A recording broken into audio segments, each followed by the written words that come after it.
আমাকে নিয়ে তোমার কোনো সমস্যা নেই তো? তোমাকে পেয়ে আমি সব পেয়ে গেছি, আমার এমন মনে হয়। হঠাৎ করে আমি তোমাকে আমার জীবনে পেয়েছি, তোমাকে ঘিরে আমার স্বর্গ সুখ, তোমাকে হারালে নরকে বুক, এটা মনে রেখো। আবির বলল, তোমাকে ছেড়ে আমি কোথাও যাব না। বলা তো যায় না কখন কার জীবনে কোন ঝড় নেমে আসে আর কে কোথায় চলে যায়, তাই না? আমি শত ঝড় নেমে আসলেও তোমাকে ছেড়ে কোথাও যাব না, এটা আমার শপথ। হয়তো এমন কোনো পরিস্থিতি আসতে পারে, হয় আমি না হয় ভিন্ন কিছু তোমাকে বেছে নিতে হবে। তখন তুমি কি করবে বলতে পারো? এত রহস্য রেখে কথা বলো কেন? কি হয়েছে আমাকে বলবে? না, মনে হলো তাই বললাম। আমাদের জীবনটা তো খুব বেশি বড় নয়, তাই আর কি। আমি সবসময় তোমার পাশে ছিলাম, আছি এবং থাকবো ইনশাআল্লাহ। তিশা স্বামীর কথা শুনে খুশি হয়ে গেল। তারপর বলল, আচ্ছা এখন নাস্তা শেষ করে নিজের কাজে যাও, আর কাজ শেষে বাসায় আসবে। কোনো আড্ডা নয়, ওকে? আপনি যা হুকুম দেন তাই পালন হবে মহারানী। এই বলে চলে গেল। তিশা স্বামীর কাণ্ড দেখে হেসে উঠল। এদিকে শাইলা বেগম এবং ছেলে রায়ান তাদের ব্যবসা নিয়ে আলোচনা করছে। মা বলল, বাবা আমাদের ব্যবসায় দিন দিন এত লস হচ্ছে কেন বলতে পারিস? আমি তো কিছুই বুঝতে পারছি না কেন এরকমটা হচ্ছে। আমার হিসেবে ভালো ইনকাম হচ্ছে, তাহলে হিসেবে কেন গরমিল হচ্ছে বুঝতে পারছি না। তোকে আরো ভালোভাবে নজর রাখতে হবে আমাদের ব্যবসার দিকে। হয়তো কোনো কালপ্রিট আমাদের প্রতিষ্ঠানে ঢুকে পড়েছে, তাই এমনটা হচ্ছে। তুমি চিন্তা করো না, এখন থেকে আমি আরো ভালোভাবে খেয়াল রাখবো। বাবা আমি একটা সিদ্ধান্ত নিতে চাচ্ছি, তুই কি বলিস? কি সিদ্ধান্ত মা? আমি তোকে বিয়ে করাতে চাচ্ছি, তুই কি বলিস? তোর কি কোনো পছন্দ আছে? তোমার যা ভালো মনে হয় করো, আর আমার পছন্দ তোমার পছন্দতেই মা। তুমি যাকে এনে দেবে আমি হাসি খুশি মনে মেনে নেব। মা ছেলের কথা শুনে শান্তির নিঃশ্বাস ফেলে বলল, আমি জানতাম আমার ছেলে কখনোই আমার কথার বাইরে যাবে না। তুমি আমাদের জন্য এত বছর কষ্ট করে গেলে, আর আমি কিনা তোমার কথার বাইরে যাব? মা দীর্ঘশ্বাস ছেড়ে বলল, আমার বড় ছেলেটার মতো হয়েছিস তুই, ও কখনো আমার কথার বাহিরে যায়নি। মা ভাইয়ার কথা মনে করে আর কষ্ট পেও না, আল্লাহ যা করেন ভালোর জন্যই করেন, এটা তো জানোই। মা মুহূর্তেই নীরব আর অশ্রুসিক্ত হয়ে গেল। রায়ান মাকে সান্ত্বনা দেওয়ার চেষ্টা করে যাচ্ছে। এদিকে মোমেন শেখ ম্যানেজার কক্ষে বসে নিজে নিজে বলছে, যে করেই হোক আমাকে কিছু একটা করতেই হবে, না হলে আমার সব প্ল্যান নষ্ট হয়ে যাবে। আমি এত দূরে এসে নিজের সফলতা হারাতে পারবো না। না মানে না। তখনই নীলা এসে বলল, কি না না করছেন স্যার? আবার কোনো সমস্যা হলো নাকি? না কোনো সমস্যা হয়নি, তুমি হুট করে চলে আসলে কেন আমার রুমে বুঝলাম না। ম্যাডাম কালকে অফিসে আসবে, আমাদেরকে তৈরি থাকতে হবে। হঠাৎ অফিসে কেন আসবে? কিছু লাগলে আমরা ওনাকে জানাতাম তো। কেন আসবে তা তো জানি না, তবে আমাকে জানিয়েছে আসবে।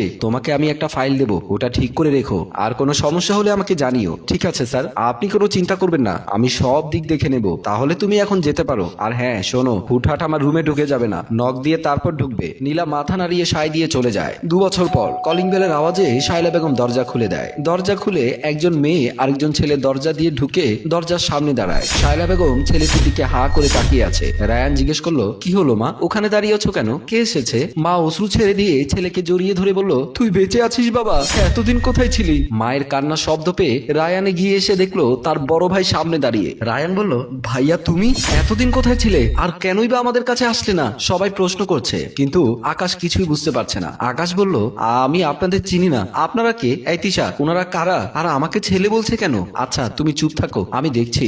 আপনারা ভেতরে চলুন, ভেতরে গিয়ে সব বলি। তিশার কথা শুনে সবাই রুমের দিকে পা বাড়ালো। ভেতরে এসে তিশা রায়ান আর শাইলা বেগমকে একপাশে নিয়ে গেল। তারপর বলল, আপনাদেরকে আমি বিস্তারিত বলছি। আবিরের কোনো কিছুই মনে নেই, ও শুধু আমাকে চেনে, আর কাউকে চেনে না। মানে আমরা তো কিছুই বুঝলাম না, কি হয়েছে আমার ভাইয়ার? আর আপনি কে?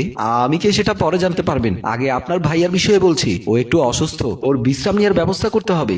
আচ্ছা পরে শুনবো কথা, আগে ওকে ঘুমানোর ব্যবস্থা করে দিচ্ছি মা। এই বলে আকাশের দিকে এগুলো সবাই। রুমে এসে আকাশকে বসিয়ে তিশা বলল, তুমি এখন একটু ঘুমাও, আমি একটু আসি কেমন? আকাশ বলল, এটা তুমি আমাকে কোথায় নিয়ে আসলে বলো তো? আর কোথায় যাচ্ছ তুমি? তোমাকে কি বলেছিলাম ভুলে গেছো? তুমি কোনো কথা না বলে শুধু শুনতে থাকো আর দেখতে থাকো। এই বলে তিশা চলে গেল। দরজার সামনে অপেক্ষা করছে আকাশের মা ও ভাই রায়ান। তিশা বাহিরে এসে বলতে শুরু করে, আমি ওকে একটা নির্জন রাস্তার পাশে রক্তাক্ত অবস্থায় পেয়েছিলাম। ওর অনেক খোঁজ নেওয়ার চেষ্টা করেছিলাম, কিন্তু একই শহরে না হওয়ায় আমি ব্যর্থ হয়েছিলাম। তারপর কি হলো মা? তারপর আমি ওকে সুস্থ করার চেষ্টা করি, ও সুস্থ হয়, কিন্তু অতীতের সমস্ত স্মৃতি ভুলে যায়। কিন্তু তুমি কিভাবে জানলে ও আমাদের সন্তান? আর আমাদের ঠিকানা কোথায় পেলে? আমার একটা ফ্রেন্ড উকিল, তার মাধ্যমেই সব জানতে পারি। আমাকে সবকিছু ক্লিয়ার করতো মা। আপনাদের ম্যানেজার আমার ওই ফ্রেন্ডকে আপনাদের সম্পত্তি আত্মসাৎ করার জন্য কাগজপত্র বানাতে দেয়। সেখানে আবিরের না মানে আপনার সন্তান আকাশের ফটো ছিল, আর তার ভিত্তিতে এত দূর। তোমাকে অনেক ধন্যবাদ এবং কৃতজ্ঞতা জানাই আমার সন্তানকে দেখাশোনা করার জন্য। আবিরের কিন্তু আপনাদের কথা একেবারেই মনে নেই।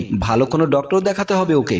আমরা তো ভেবেছিলাম আমাদের সন্তান বেঁচেই নেই, এখন যেহেতু ফিরে পেলাম তখন আমাদের সবটা দিয়ে হলে ওকে ভালো করতে হবে। তিশা লজ্জা মাখা চাহনি নিয়ে বলল, আসলে আমাদের বিয়ে হয়ে গেছে, আপনার ছেলে আমার স্বামী, আপনারা আমাকে তাড়িয়ে দেবেন না তো? তোমাকে আমাদের পছন্দ হয়েছে, বিয়ে না হলেও আমি তোমাদের বিয়ে দিয়ে দিতাম। তিশার কথাটি শুনে খুশি হয়ে শাশুড়িকে সালাম করলো। কিছুক্ষণ পর মোমেন শেখ নিজের কক্ষে আরাম করে বসেছিল। তখনই শাইলা বেগম এবং রায়ান আসে। রায়ান এগিয়ে এসে তার কলার ধরে বলল, বদমাইশ, তুই আমার ভাইয়াকে মেরে ফেলতে চেয়েছিলি, তোকে তো আমি খুন করে ফেলবো।